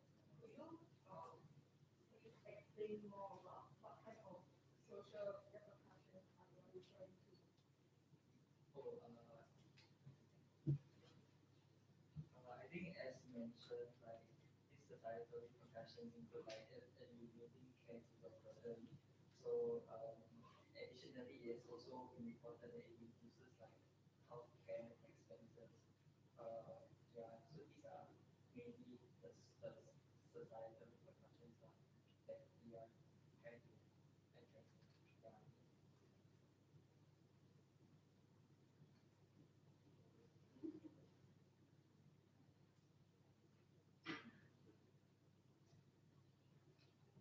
Any more questions?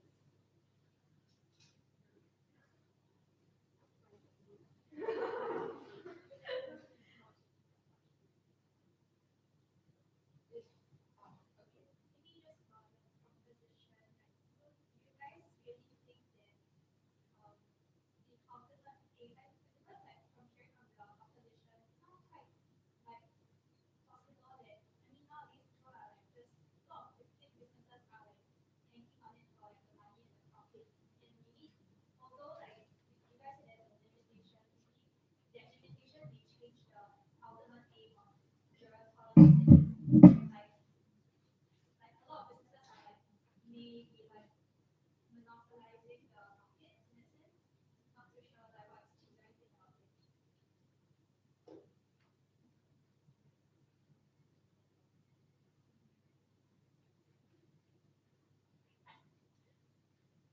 hi. Yes.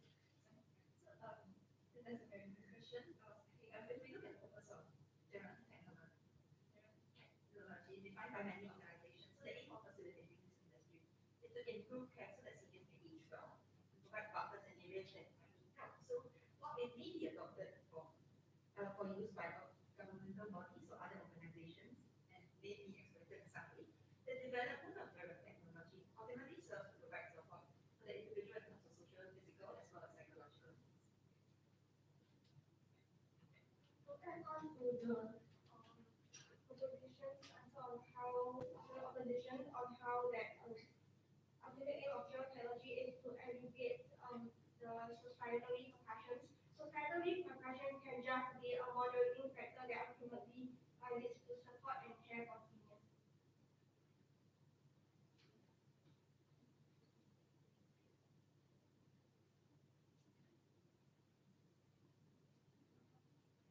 Could you explain that point? Thank you. Societal repercussions can be moderating variables that ultimately contribute to support and care for seniors. So you can imagine it as like a variable in the middle and care for seniors. Yeah.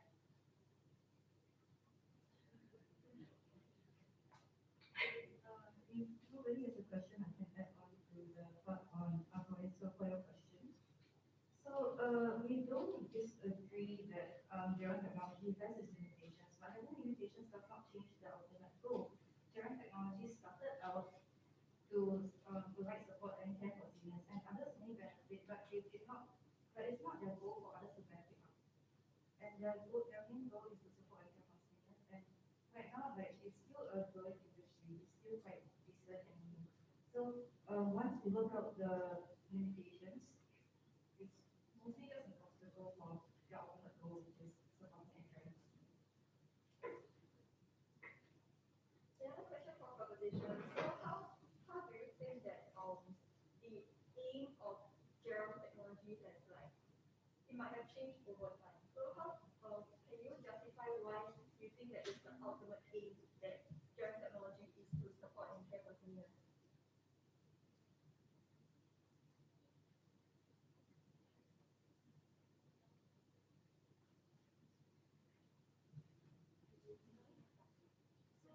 So just to clarify your question, so you want us to explain how the ultimate aim of supporting and caring for seniors can be justified instead of it constantly changing over time.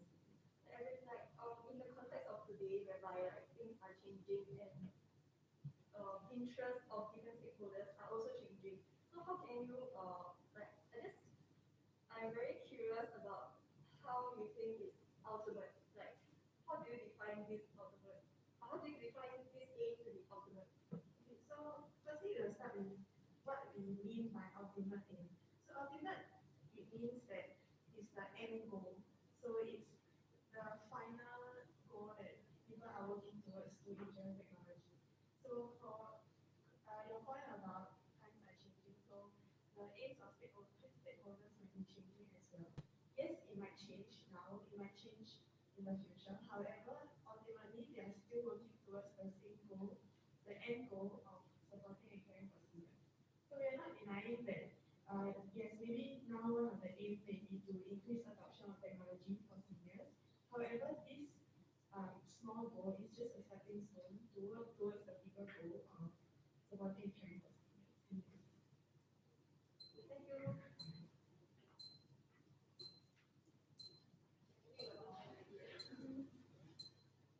Okay, now we'll start with the freestyle debate and it's going to go deep.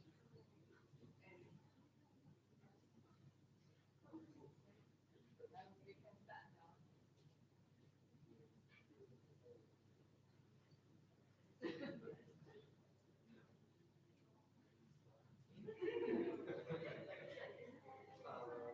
I think I just want to highlight that at the very start, like I did mention that Geron, like there's a paper that reported basically Geron technology emerged in response to the following trends.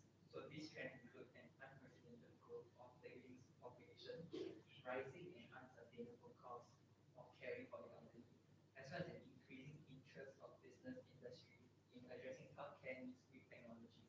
Nowhere in that paper state that we wanted to support and care for seniors intrinsically or genuinely. Yeah. So it emerged to basically solve a problem. These were the problems that I just mentioned. Yeah.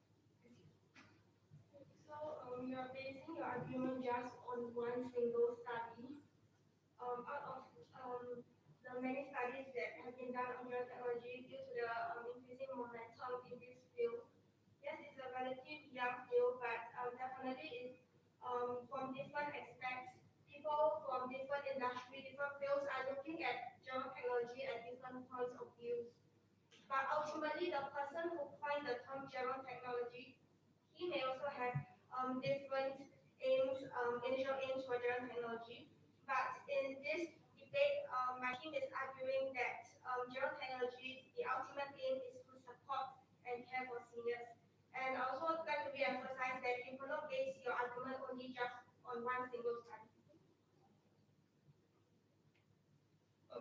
I think that what my team has done is basically presented different findings to support these particular papers. And so we do have other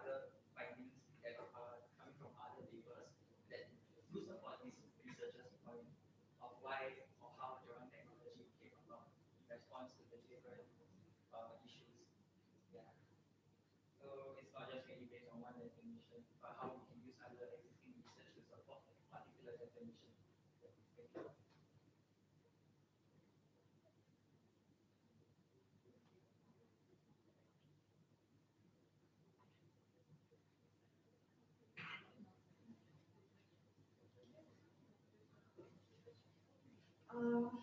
think in response to Crystal, I think you were the one who mentioned, I think you were the one who mentioned that technology is decreasing the economic cost of healthcare while increasing the cost for seniors who cannot afford it.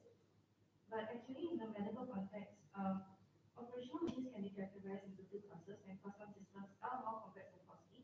But custom systems are simpler in structure and less costly. So, according to Sebastian Misel's article on advanced solutions for an aging society, custom systems are more potentially useful because of their low cost, simplicity of using, and usability behind limitation. So, of course, custom systems have their own use and are more useful to populations with more demanding disabilities. But it doesn't erase the fact that custom systems are cost effective and wider to and available to the wider population. So this means that every older adult will have access to some form of technology for care with the rehabilitative needs, which is more effective than traditional therapy.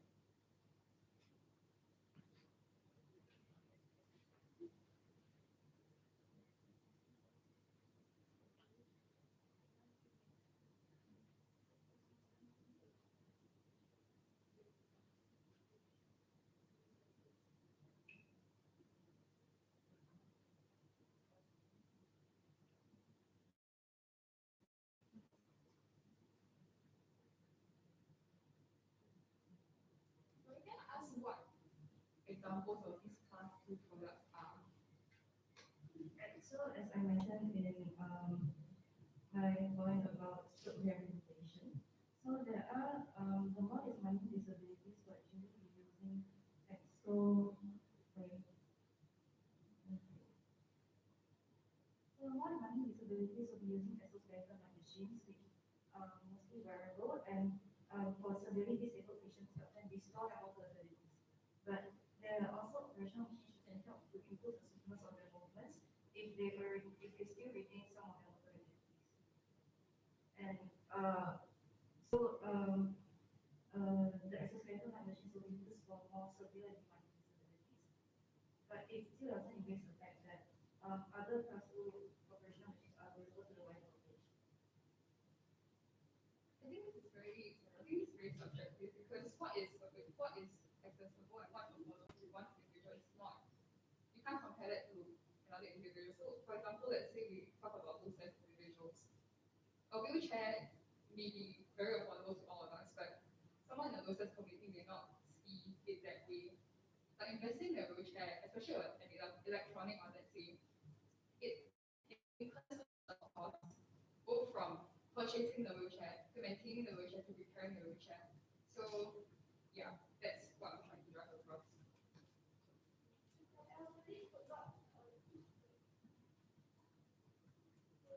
An elderly could not afford gerontechnology that has been developed. They could not afford the normal technology that people across all age have access to now. So because this is a relatively young field, definitely policymakers that to intervene into this field as in the future to actually help the elderly, sorry, to help seniors who are facing financial problems to alleviate these problems by providing subsidies to their technology.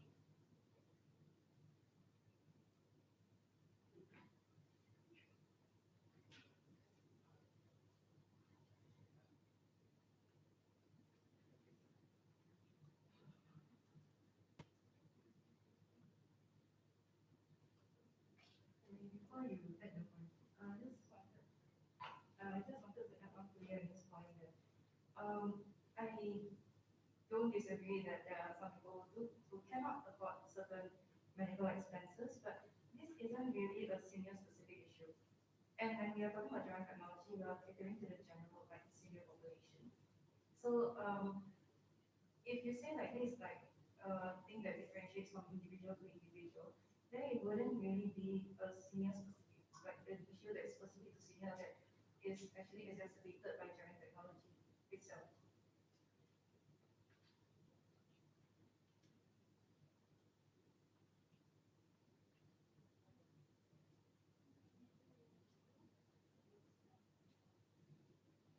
Thank you, Douglas. I think our proposition team, this debate motion is actually to talk about the ultimate aim of gerontechnology, but not why people could not afford it, or how what are those intervening policies that can be developed to help people, larger populations of seniors adopt this gerontechnology. Thank you.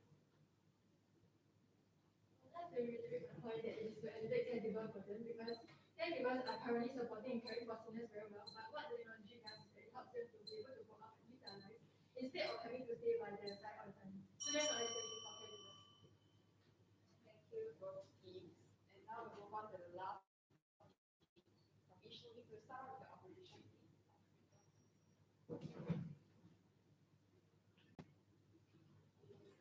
Okay, to conclude, I would like to summarize and reiterate all my arguments all arguments opposing the motion. The ultimate aim of gerontechnology is to support and care for the seniors. So as a group, we acknowledge that one of the aims of gerontechnology is to support and care for seniors. However, we believe that this more of a secondary aim when achieved, it would fulfill the ultimate aim of mitigating societal repercussions that comes with a growing aging society. So this can be seen in how some forms of gerontechnology may be designed for the convenience of caregivers instead of the care recipients need to the extent that seniors' basic human rights of privacy and autonomy may be unduly compromised. So tracking devices causes seniors to feel uneasy as they're constantly being watched, and also their autonomy is compromised when they're reluctant to share all their private information through these devices. When they find that the usage of technology is daunting, their caregivers also insist on them using it. So during technology also shifts caretaking away from person-centered care, but instead puts extra emphasis on the illness. Caregivers have to focus more on the symptoms and the illness itself instead of caring for the person's individual needs and experiences. It is found that these effects of gerontech on care causes seniors to feel strong negative emotions.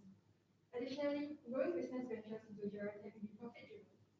And there is evidence that indicates that some product designs do not cater to the physical and cognitive limitations of the seniors. So from the caregiver's point of view, these devices may be very easy to use, but from the senior's point of view, these functions are very motivated. And it causes a lot of anxiety and burden among them, which is the complete opposite of caring and supporting for them.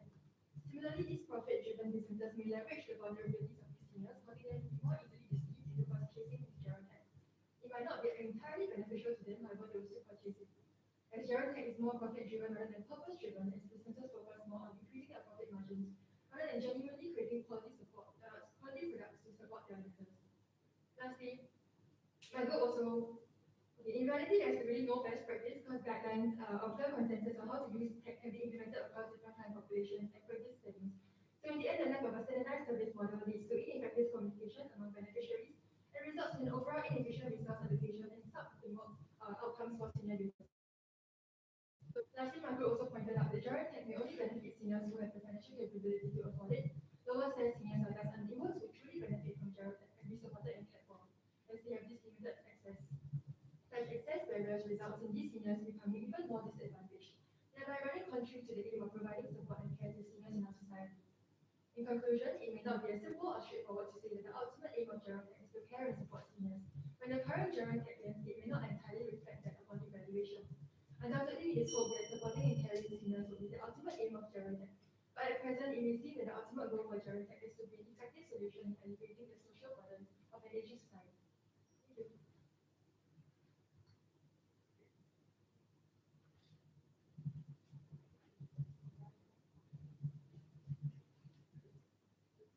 Okay, we can invite the last speaker from the proposition team. Alright, we do not disagree with the opposition that we need to examine the current landscape even further to understand the ultimate goal of general technology, and that the aim can be secondary and may be a means to fulfill the societal goal of a larger aging population. We also do not disagree that we should not not force seniors to adapt to the technology, that the practice may emphasize the communities instead of their characteristics and create negative outcomes such as emotional stress. So we also see that we can alleviate caregiver burden so that they're able to go out and have their own lives. However, looking from another perspective, supporting caregivers and taking care of seniors is still indirectly supporting and caring for seniors. We also want to re-emphasize the definition of gerontechnology, which we define as an interdisciplinary field of science, which uses technology to improve the overall environment for aging individuals. So we refer to gerontech as forms of technology specifically built towards caring for seniors. Whilst, as we have heard of examples of how gerontechnology has been implemented in the social, physical, cognitive, as well as mental environment, which falls in line with the definition of care and support. So we see examples of smart sensor technology in Singapore under Chinese seniors in order to maintain in the health and well-being of seniors with various sites. We also see the use of gaming as a buffer to cognitive decline. We can see how the older population actively participates in games that allow for intellectual stimulation. And also finally, we can see how gerontechnology in the medical context has been built to compensate for traditional care from physiotherapists, as well as how training is developed in order to better adapt seniors to different technology. As such, we see how gerontechnology ultimately aims to provide older people the opportunity to be more independent, as well as healthier in terms of general well-being. We as such maintain that the ultimate aim of developing gerontechnology is to contribute to the support and care of the aged. I would like to end off by stating that the direction of research framed by many integrative models suggests that care is important in the process of developing gerontechnology. So the models and factors that research uses to examine how seniors integrate the different forms of technology, such as the Magisterial Diffusion, the TAM, and the UTAUT, primarily produce discussions that focus on the care of the user. Factors such as persuasion, fatigue, usefulness, and ease of use are used in multiple studies to adjust gerontechnology to the needs of seniors in areas like gaming and social networking, areas which all present rich benefits, which is why we maintain the stance that gerontechnology's ultimate aim is care. Yeah, still have anything to add on? Now we will move on. Can support. Yeah.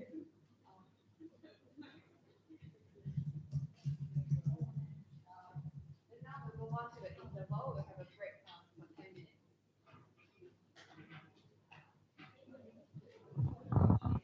We will now have a break for 10 minutes. Yeah, okay, so now I'll be going through the points that were mentioned by both proposition and opposition in the debate. So we'll start off with the proposition. So basically, the proposition actually supports the statement that the ultimate aim of gerontechnology is to support and care for the elderly. So the proposition actually started off by defining again what was gerontechnology, and they actually brought in the SOC model of successful aging. Following, they actually use smart home technology to support their point, and by saying that there is actually non-intrusive monitoring of seniors in their homes to actually provide for timely medical help when they need it. After that, they mentioned about how gaming actually aids in the support and care for elderly. It actually helps in intellectual stimulation, which seniors have shown to enjoy very much. And also, they talk about the use of robots in a medical context for stroke rehabilitation and accidents. So the use of exoskeleton-like robots to facilitate physiotherapy for severely disabled seniors, and it compensates for traditional care from the physiotherapists. They also mentioned about the limitation of gerontechnology, but it does not change the goal, and that the goal is actually still the same. The main aim, basically the motion, and it is a generally young field, and the limitations can actually be resolved in the future. And finally, they mentioned about how elevating the societal burden is just a moderation factor. So now for the points that the opposition has raised, they actually acknowledge that one of the primary goals of gerontechnology is to support and care for the seniors, but it's not the ultimate aim. And they feel that actually the ultimate aim is to they feel that the aim of supporting and caring merely serves as a means to fulfill the larger goal of mitigating further society repercussions that comes with a growing aging population. Okay, so first they mentioned about how the gerontechnology actually reflects the needs of the caregivers more than the care recipients itself, and it places too much emphasis on the disabilities and illnesses and not actually addressing the human needs of the elderly. It only helps to give the caregivers a peace of mind and lower the cost on manpower to care. They also talk about how gerontechnology infringes the seniors' basic rights such as privacy and autonomy. And also, some forms of gerontechnology do not consider the physical and cognitive limitations of seniors, such as the anxiety in elderly, to incorporate the technology in their lives because it wasn't part of their lives previously. So they also further move on to talk about how businesses in gerontechnology are more profit driven rather than with the goal in mind of elderly support and care. So they actually leverage or exploit from the elderly lower knowledge towards the technology and have poor design such that it is not really helping much of the elderly, but it is just gaining profit for themselves. And finally, they mentioned about how gerontechnology is actually not financially friendly for the people, for the lower income bracket.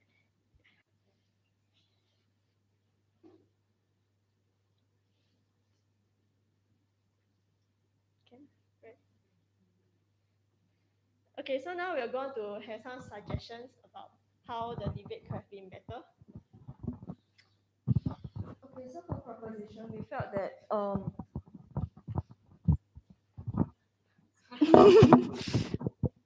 wait, what's the first point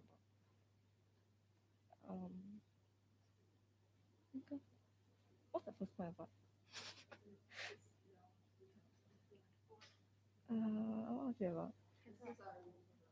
We have a miscommunication right now. Yes.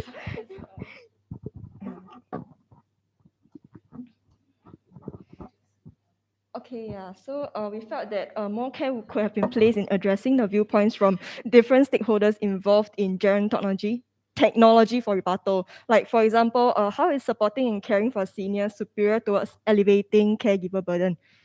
And also for rebuttal, we could have wished, better examples for more affordable technology could have been brought out. Yeah. Then for opposition, more emphasis could have been placed in showing how the efficiency of the products or services that Gerontechnology provides can help to push for.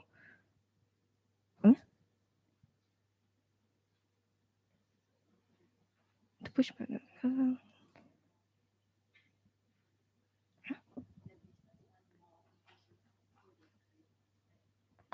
So businesses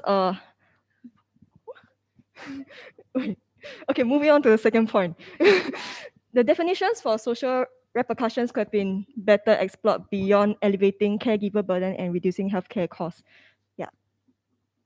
And also regarding the evidence to show that Gerontechnology companies have vested interest whereby they place more interest in profit rather than for the support, we felt that the link to mitigating social repercussions was limited for this point. And then for both teams, we felt that there is a need for elaboration on the choice of definitions for the various key points in motion, like for example, support and care, whereby different stakeholders have different definitions on what support and care means. Like for example, caregivers' perception of support and care might be different from like a senior's perception of support and care. So there could have been more elaboration on the definition that you all have placed. Yeah. Then on to the second point about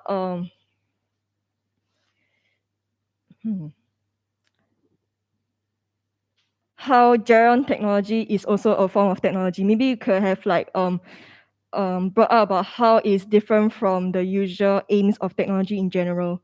Yeah. And also, lastly, the interplay between Gerontechnology and the current social viewpoints could have been further played out by both teams. Yeah. Oh yeah, so the next, we need to do voting, yes.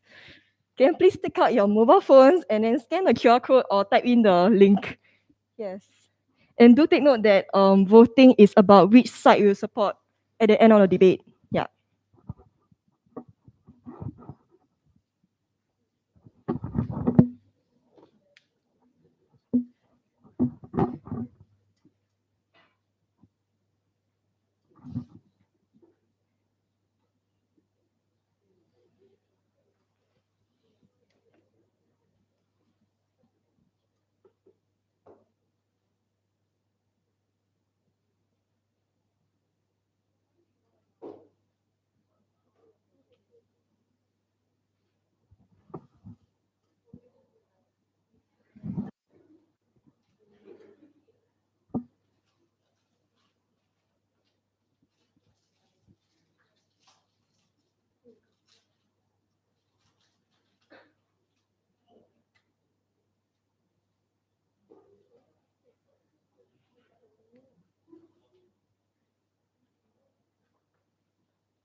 Has anyone not voted?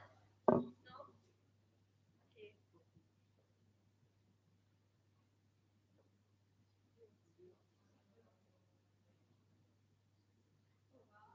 Wow. That's a very close.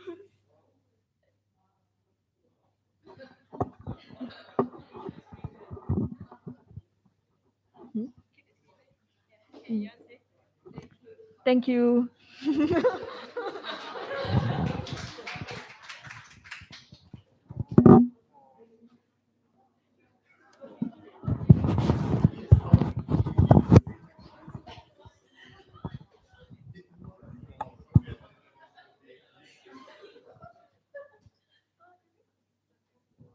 Okay. Are you surprised by the results? Okay, it's 54 to 45 audience. And those, we had the kind of a landslide, and then that became marginal, right? Right. So I believe there are people who change your mind, and there are others who kind of change back. Okay. Okay. First of all, we give a round of applause to all the participants. All right. Thank you very much, debating teams and organizing teams. I must say that the organizing teams had a bit of a harder time than usual because I gave them more things to do this round. First of all, they had to, this is the first debate and that is being live streamed, so they had to take care of a bit more logistic with the sound. You see, Jingyu taking two mics and talking, for instance. So thank you for that. I think the organizers also had to implement a new way of voting, which is what you see right now, which I thought would help us better appreciate the topic rather than to kind of mislead us into kind of sort of into some kind of popularity contest or some kind of over focus or over reliance on persuasion, peripheral persuasion. So thank you very much, organizers. Okay. Now, if you don't mind, I'd like to ask those who changed your mind from here to here to kind of share maybe one or two thoughts you have. Never mind if you're in the audience or organizing or debating teams. Just share one or two thoughts that made you kind of change your side. And we take it from there. Anybody? I will tell you my side. I also took a side, but I didn't vote, but I will tell you about myself finally. But let me give everyone a chance. So there must be somebody, right, who have changed your mind, right? Anybody? Any brave soul there? Or any the people at home, I really apologize. They can't really hear clearly, but once we finish today's session, the recording goes out, hopefully it's better. But the live stream, I'm afraid they can't really hear clearly to fully participate. So people here in class, those of you who changed your side, would you like to, could you tell us one reason what made you change? Anyone?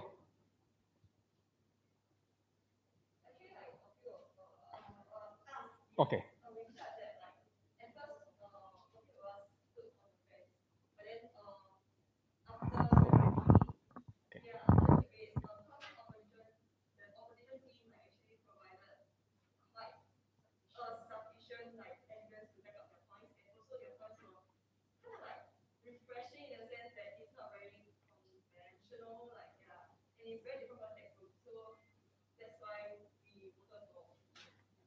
Thank you, Jingyu, for sharing.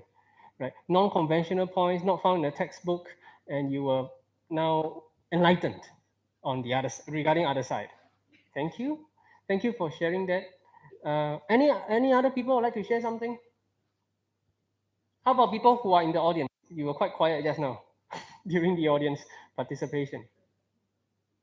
Audience people.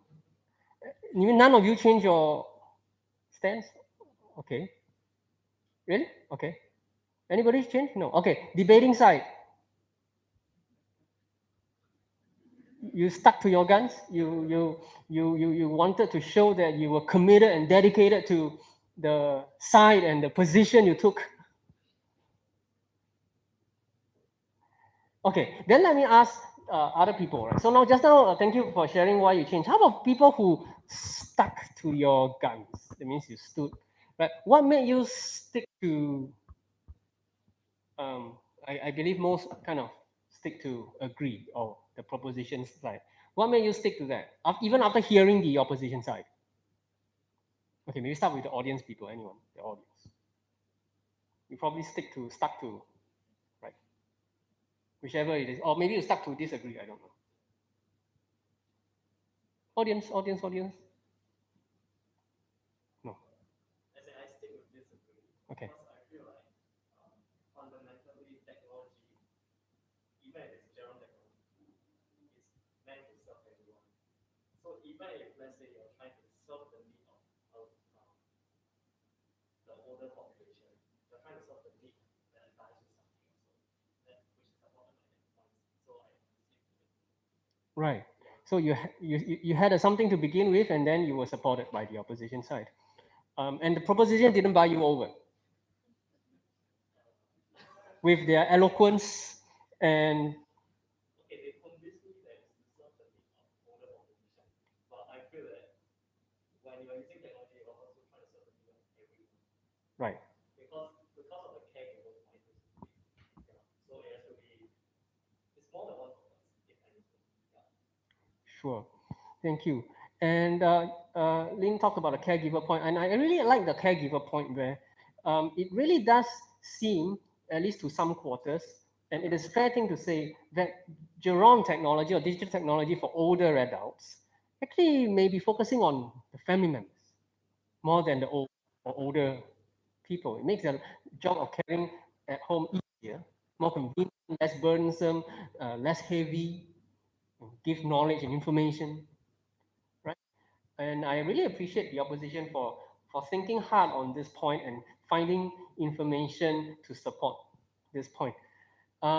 Jin, you said some opposition brought up new things that are kind of different or not found in textbook, and that is actually true, because you find that in conventional Gerontechnology texts, books, articles, right? You find that most of the time you read about aims being care and support, which is what this side, right, was assigned, right? Well, okay. Actually, both sides, I should tell the class, preferred to take the proposition side. Both sides emailed me. I tossed a coin on behalf of both.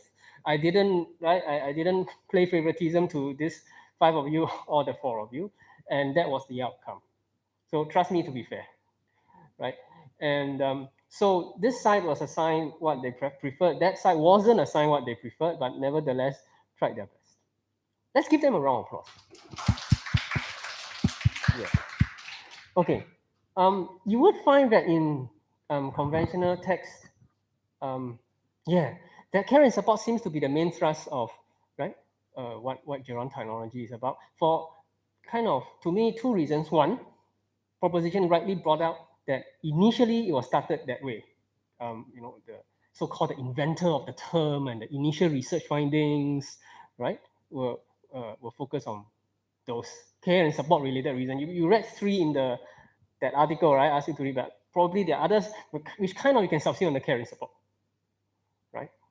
However, there is some research that is growing, not incredibly strong yet, that aside from saying it benefits caregivers, Gerontechnology, that also says that perhaps Gerontechnology goes beyond care and support to empowerment of the older individual. Now, there is a distinction here. Care and support kind of assumes some power imbalance. So the one who gives care, the caregiver, seems to be the one who can do it, and who has a great heart. The one who receive care receiver or care recipient is the one who is frail, who needs help, and who needs to who depends or relies. That's sort of care and support, right? It's like the caretaking of a child, right? But if you think about it, it makes at least It makes at least a reasonable sense if you look at dignity that older individuals could nevertheless use any forms of technology in their everyday lives to, well, enjoy life. Just like you and I use smartphone, various social media, computers to, well, in class learn, in your own personal / social space, interact with friends, and when you go to work, colleagues, and right, and perhaps to buy things and perhaps to buy recreational / leisure items like a holiday or a visit to somewhere. Right now, seniors can do that too, isn't it? Right now, the challenge is to design research to show that, or you need to test this. That's the challenge, right? So we don't have much evidence to support this yet. So one point that opposition could have raised is really this, right? That beyond care and support, that presuppose or presumes that the senior is in need. That gerontechnology could treat a senior as equal with dignity and actually help him or her enjoy life, just like any other junior or any other younger or middle-aged adult or any other person, in fact, teenagers as well. Anyone else on that, the lower side of the lifespan, so to speak. Right? So if you take a life course approach, yes, older people have different determinants to quality of life than younger people. So just now we saw that younger people tend to play more online games, right? Computer games, right? They're older, right? So maybe quality of life, one contributor to higher quality of life for younger adults is, or even teenagers, is gaming. Maybe, satisfaction on online gaming, multiplayer game, and what was it? Fast paced and action packed games, possibly. Seniors or older people may have a different quality of life.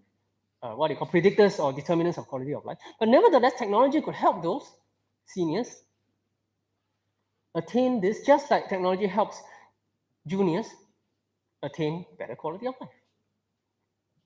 So this is one point that research is only beginning to look at.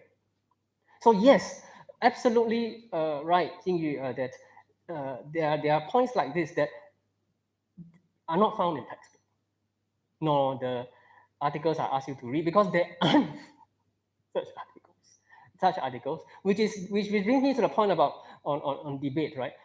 And that in debate, when we kind of rub shoulders with the other side, right? When we subject our the weight of one side's evidence to the test of the other side, we realize that not only there are other arguments possibly, that we realize sometimes, in this case especially, that that that research evidence or the available evidence may only be concentrated on one tiny aspect, very narrow in scope. So there's lots of research on care and support. So it makes the life of this side easy. So I can understand why both sides prefer to take this side. Take this. Now, when I first started learning about gerontechnology, my own position, yeah, it's also the agree. Well, I come from health / social care, so no prizes for guessing why, right? Care, right? Health and social care, right? I even thought about if there is an app or some artificial intelligence that can diagnose people with, say, depression, then the person does not have to see a doctor. Never mind telehealth. You don't even need to go telehealth because you have that machine, you have that robot, or you have that whatever. Perhaps scan your face like we do now every day, every few times a day, right? Temperature is normal, right? If you can just scan your face, you're depressed. Or at least that is a reliable screening tool before the psychiatrist takes a closer look, let's say. Right? So I come from that perspective. But we know that if we take a care perspective, there is an inbuilt derogatory side, downside, and that is the power imbalance. Healthcare people, social care people tend to take the position that I know better than the care recipient or the patient or the client. I want to give you something because you need it. Never mind, you don't want. People who buy and sell things, the sales people would take that side, the other side. Sales people would say, look, I give you what you actually need by showing you what you want. There's more to this, and you can, if you are interested, look up IO psychology. I think somebody said your interest was in IO psychology / business, right? Yeah. So you find that you find that in care, if we take away the autonomy of the older individual, then the care that we really talk about, that we are whether social or health or whatever, it may not be the care that we understand it to be. Now, why is this important in gerontechnology or gerontology? Is because dignity is a big part. I mean, sure, everybody prefers or need respect from all walks of life, different age groups, sure. But at the end of life, at the later stages of life, it is shown, as you have read in earlier lectures, right, that dignity, that quality of life, health-related, perceived, right, well-being, and just now you read health and self-esteem. These things, these psychosocial aspects tend to take center stage. So this is one perspective I would like you to leave you with, and to consider. Okay, can I ask the organizers to show your summary slide, both sides? Yeah, there is a slide on both sides. Yep. Yeah, that's right. Yeah, need for elaboration on the choice of definition for various keywords in motion. Can I ask organizers to kind of explain or describe it? The definition, choice of definition of various keywords. What is one or two of these keywords? Right, so define care, define support. Okay, define ultimate. So you would like both sides, if possible, ideally to have done that, describe that, produce, verbalize the, okay, fair enough. Right, sure, I think that is a valid point. Yeah, that is a valid point. I do not, yeah, I do not recall during the debate that we have on either side done justice to what it means by care. Yes, this side essentially did give many examples. This side, the proposition side, did explain about what healthcare is and how gerontechnology is used in healthcare, right? And I'm not sure, I think you also kind of allude to social care as the well-being of the senior as well, right? But what really is care? So care does not have to be limited to the practical aspects. That means the actual doing, the actual providing, the actual delivering. Right? There are other aspects as well. So depending on what, I think what the organizers, depending on what you believe to be care and what you understand to be support, is then where you stand, whether you agree or disagree with, right, emotion. So that's a valid point. I will not repeat what organizers have done because they will share the slide to me and I'll make it available. Good summary on both sides. I think both sides did well. You brought up the main points. I don't have to lecture on those. Maybe I'll just take the next 5 minutes to show you the videos, maybe one or two videos that I didn't get to show just now.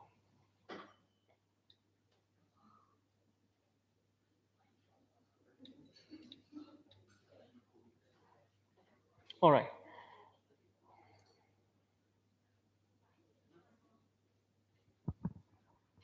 This hopefully shows the dementia technology for caregivers.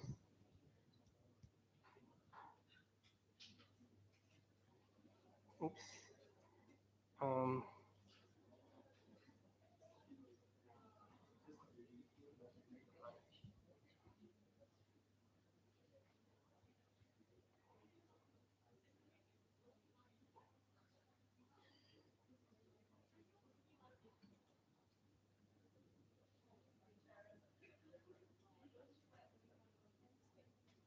okay.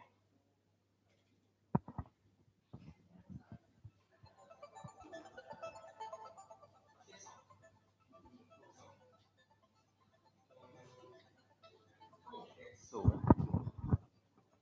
okay, never mind. I'm gonna put it on a piece.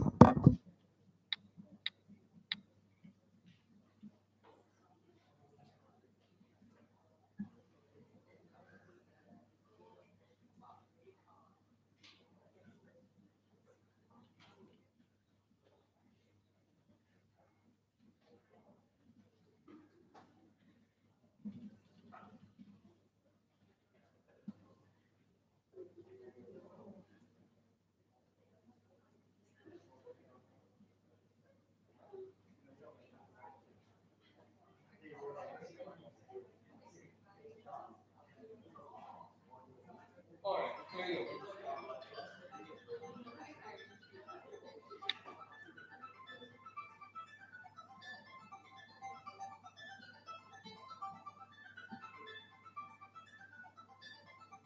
This is an app that it's not only on UK but in Singapore. With local images from the 60s, 70s, 80s. And you can actually see over